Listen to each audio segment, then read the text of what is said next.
Hello everyone, welcome to my new blog. এখন বাজে ঠিক সকাল 10টা। তো এখন থেকে আমাদের ব্লগটা স্টার্ট করছি। চলো আজকে শেয়ার করবো আমাদের দুপুরবেলায় কী কী রান্নাবান্না হয়েছে। তো সবার ফার্স্টে আমি শুক্তোটা করে নিচ্ছি।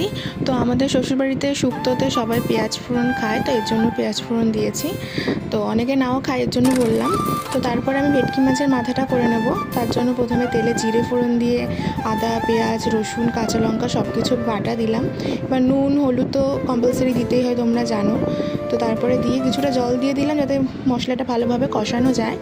দেন আমি ভালোভাবে কষিয়ে নিচ্ছি মশলাটা। দেন ভাজা আলুগুলো দিয়ে দিলাম, দিয়ে নেড়ে চেড়ে তোমরা জল ঢেলে দেবে। তো জল ঢেলে দেওয়ার পর আলুটা একটু সেদ্ধ হয়ে আসলে তখন ভেজে রাখা ভেটকি মাছের মাথাগুলো দেবো। তো দেওয়া হয়ে গেছে, তো একটু নাড়িয়ে চাড়িয়ে দিলাম, দিয়ে কিছুক্ষণের জন্য ঢেকে দিয়েছিলাম। তো তারপরে গরম মশলা দিয়েছিলাম, নিতে ভুলে গেছি ফুটেজটা। তো হয়ে গেছে। এবার আমি রান্না করব কচুর ফুল। এর জন্য কড়াই তেল দিয়ে আদা নয়, রসুন, পেঁয়াজ আর কাঁচা লঙ্কা দিয়েছি। দিয়ে ভালো করে ভেজে কচুর ফুলগুলো আগে থেকে ভাপিয়ে নিয়েছিলাম, তো সেটা এখন দিয়ে দেবো। দিয়ে স্বাদ মতো নুন দিয়ে দেবো, হলুদ দিয়ে দেবো, ভালো করে কষিয়ে দেন আমার বর যেহেতু চিংড়ি মাছ খায় না, তো পরে চিংড়ি মাছ